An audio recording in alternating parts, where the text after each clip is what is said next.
ini sopo para sensei sama bapak-bapak, ibu-ibu. Sebelumnya yang belum kenal saya ingin memperkenalkan diri. Nama saya Muhammad Riza Diponegoro. Kebetulan saya mendapatkan kesempatan untuk menjadi imam di Masjid NU Pogai Ibaraki sejak Oktober, dan insya Allah kontrak saya 1 tahun ke depan, jadi mungkin sampai Oktober depan. Alhamdulillahilladzi. Oh ya, bentar, maaf ini agak grogi ya, karena ada Yai Hasyim ya, jadi kurang pede karena ini makomnya beliau nih harusnya. Saya asal dari Jawa Tengah, Indonesianya, dari Temanggung, tapi saya bekerja di Probolinggo di Jawa Timur. Alhamdulillahilladzi fadhalana ala katsirin min ibadihil mu'minin.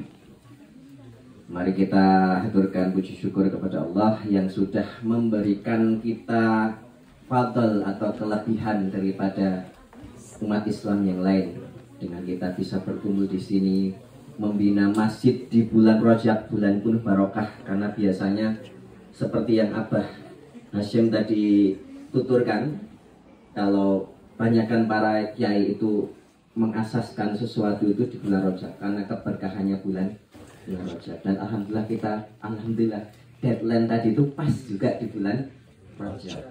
Alhamdulillah. Allahumma barik lana fi Rajab wa Sya'ban wa balighna Ramadan. Lalu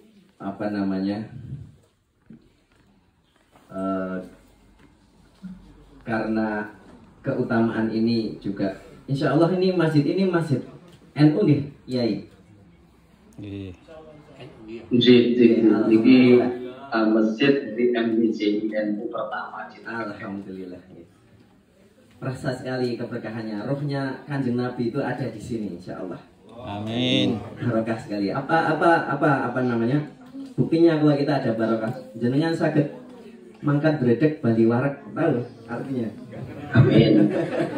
Dan makanannya istimewa ya. Makanan saya itu kalau jenengan beli di warung itu mahal gitu. Ya, 1.200, 2.000. Ada tadi ya tongseng itu kalau di Koga itu 2.500, ada yang jual 3.000. Luar biasa. Itu barokah, itu bukti dari barokah salah satunya. Ya memang barokah tidak hanya itu saja, tapi itu sudah menjadi bukti. Allahumma fasholli wa sallim wa barik warham ala sayyidina Muhammad. Rabbana zidna ilman nafi'an warzuqna fahman nabiyyin wa hifdzal mursalin wa ilhamal malaikatil muqarrabin ya Fattah ya Alim iftah qulubana futuhal arifin amma ba'du. Alhamdulillah majelis seperti ini bisa terbina, dan ini termasuk majelis ilmu nggih. Karena kita di sini dengan dari rumah diniatkan tolabul ilmi. Karena kalau kita niatnya mencari ilmu itu, seluruh makhluk Allah, malaikatnya Allah, bahkan ikan-ikan di lautan itu ikut mendoakan kita. Amin. Ya, ini mungkin yang banyak yang masih jomblo, mas-mas kensu, ya. Siapa tahu sekarang jomblo lama-lama karena kita rajin dapat anaknya satu, gitu ya. Bapak-bapak mau nambahnya?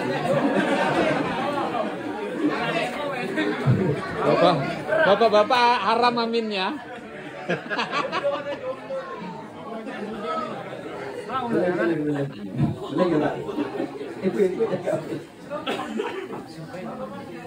Jadi insya Allah hajat jenengan bisa terkabul karena kita didoakan oleh para malaikat, didoakan oleh semua makhluknya Gusti Allah. Coba jenengan sekarang sambil di dalam hati niatul ilmi doa, ya Allah hajat saya ini, hajat saya itu, tolong kabulkan. Insya Allah qabul hajat, ya insya Allah qabul hajat. Kedua,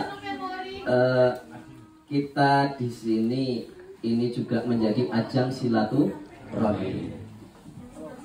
Apa jenenge ngraketke hati, ngraketke sinyalnya nggak bagus Ki. Sinyalnya nggak bagus.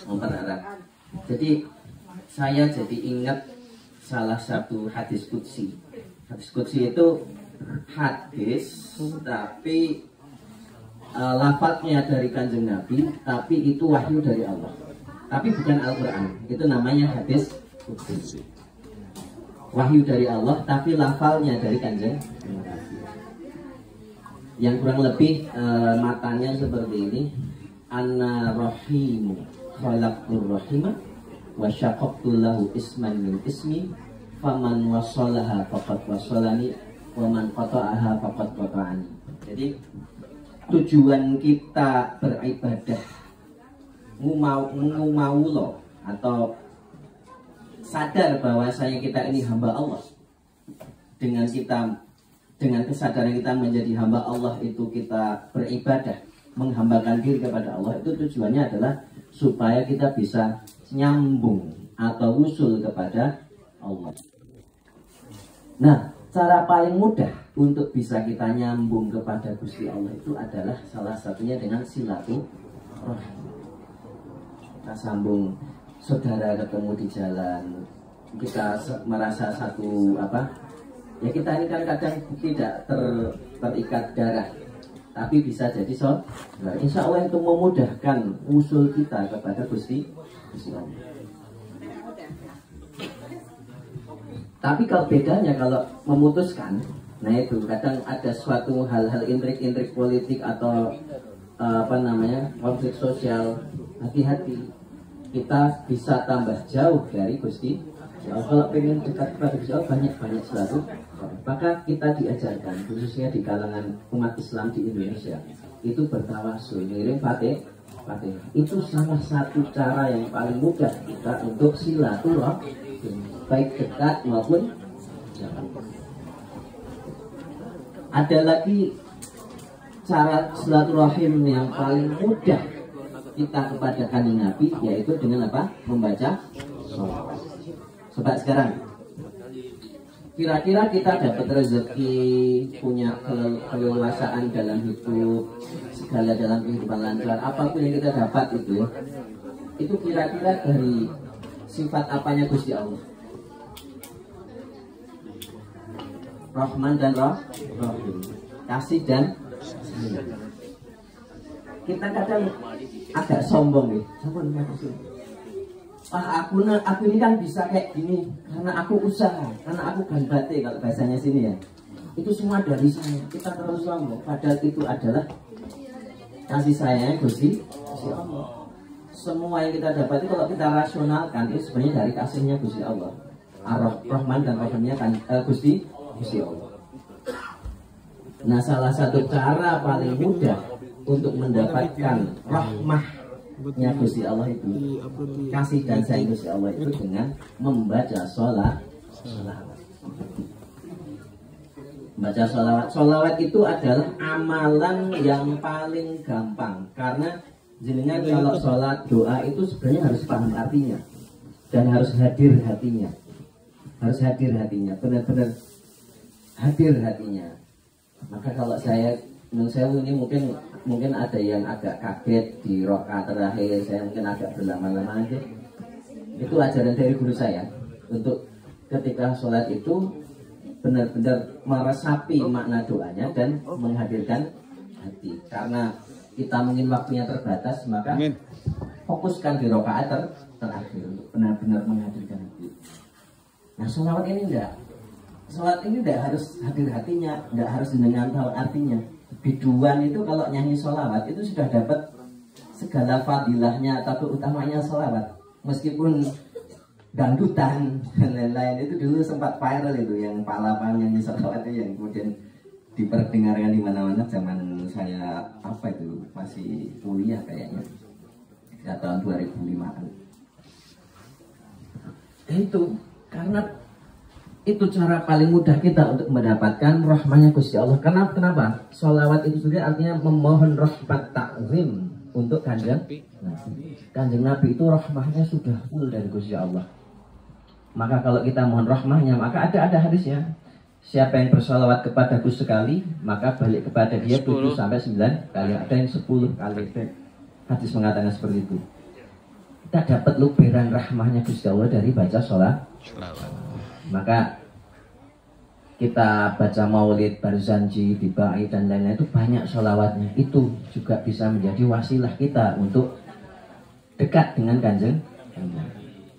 Seperti tadi, insya Allah rohnya Kanjeng Nabi, semangatnya Kanjeng Nabi ketika kita membaca maulid barzanji atau maulid dibai dan lain-lain itu akan ada bersama kita di sini selalu. Ya. Ketiga, tentang ilmu, karena ini adalah majelis ilmu. Insya Allah di sini bekerja itu sesuai bidangnya masing-masing ya. Ada yang di apa dengan Pak? Pabrik Nor. Oh, damel anu. Bikin pistol Pak. Pistol. Itu di tempat atau dicor Pak? Dicor. Itu nek buatan sakit, buatan sebelahnya tidak tahu itu ilmunya neraka bisa itu. Sebelahnya lir neraka.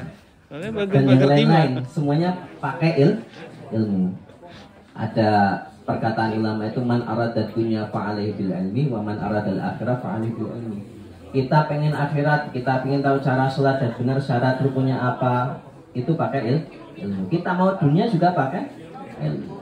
Maka saya juga nyesel dulu kenapa kok ya Allah aku kenapa matematika dulu nggak bisa ya. Dan itu kunci. Kalau bisa matematika bisa masak apa aja, bisa kerja apa saja. Baru setelah tua sadar. Ya kita nggak nyalakan guru kita, tapi kitanya yang dulu males ya.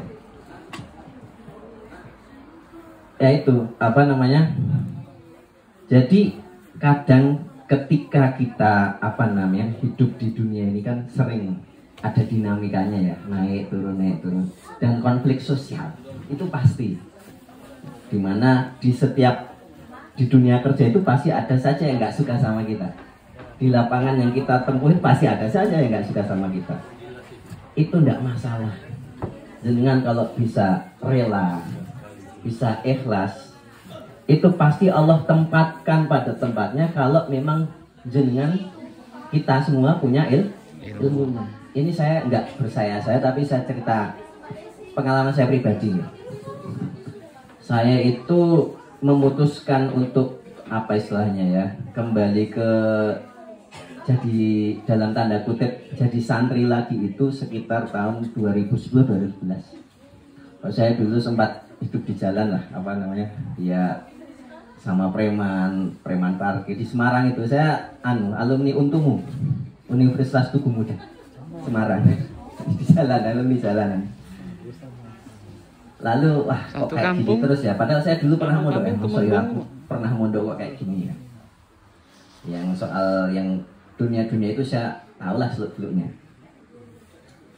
Monilantur itu di Semarang luar biasa ya. Banyak kafe-kafe yang sepi tapi buka lama, itu luar biasa, itu banyak bisnis ngeri-ngeri.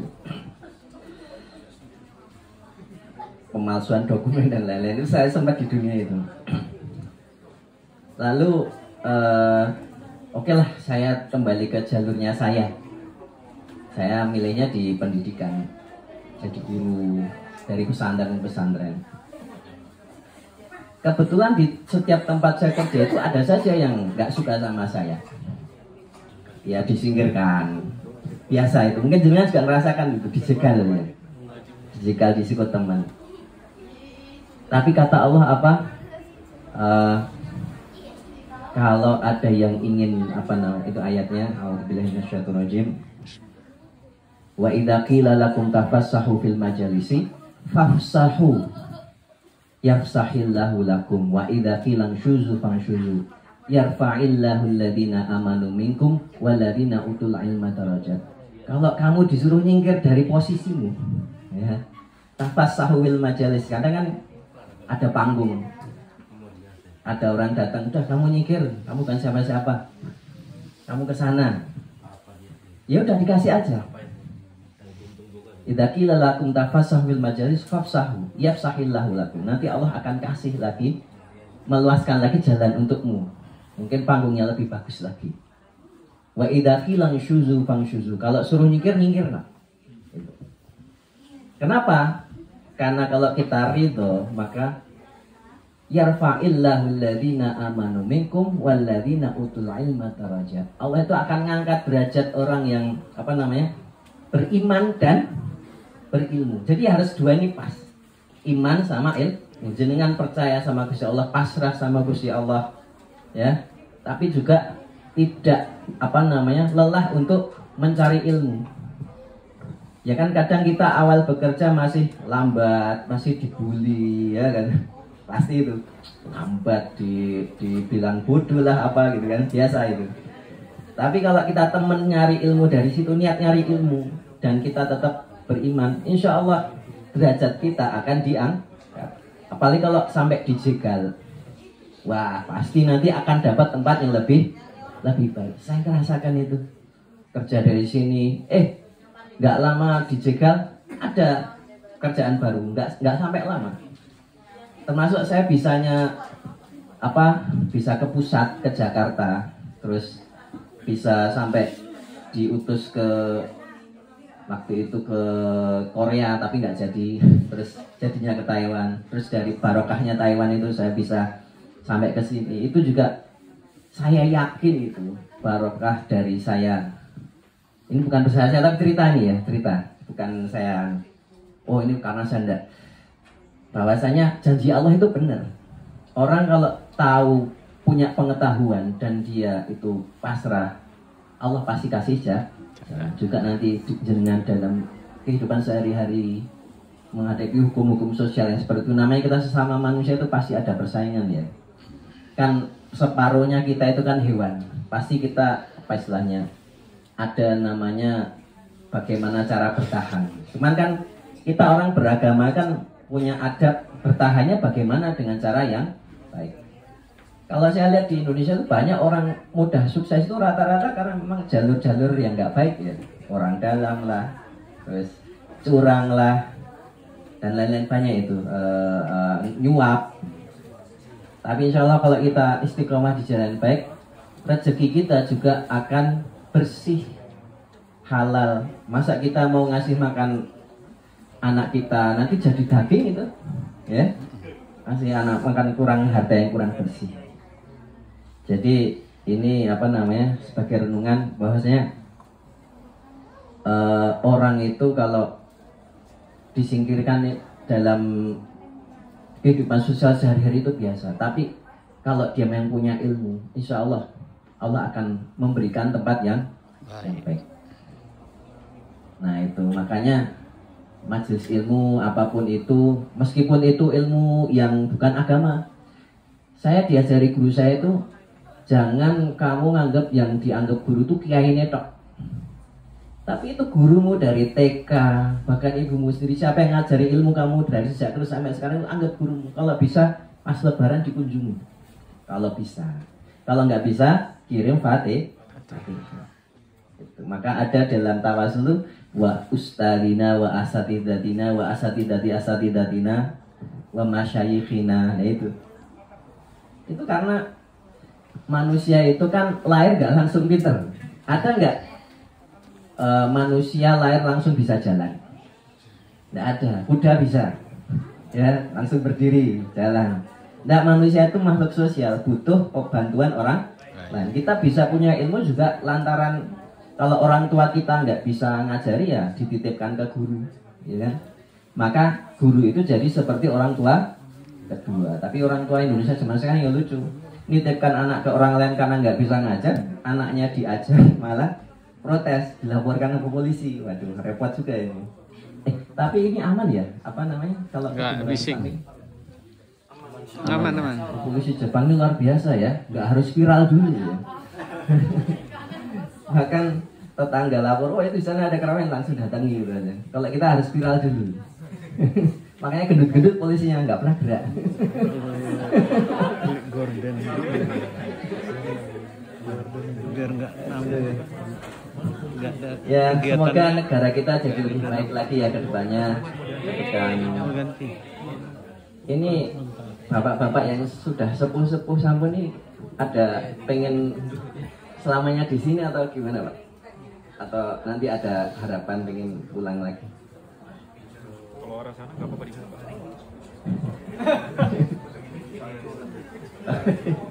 Semoga yang belum jadi sajak bisa jadi sajak, karena ini majelis yang pasti kabulkan doanya. Asal niatnya tolabul ilmu.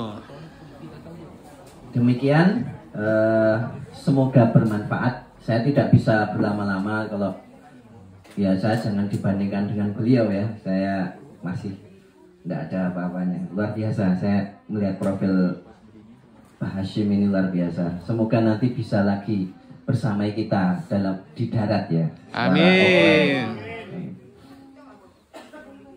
Mungkin ke depan juga bisa berkembang, ada pesantrennya. Karena saya lihat di media sosial itu, di media sosialnya panjenengan, ngajinya sudah sampai kitab. Luar biasa sekali. Insya Allah nanti bisa jadi pesantren. Amin. Kalau di Koga itu baru ya levelnya masih, ya bukannya kita membanding-bandingkan, tapi apa namanya, tapi semoga nanti ke depan lebih baik ya. Amin.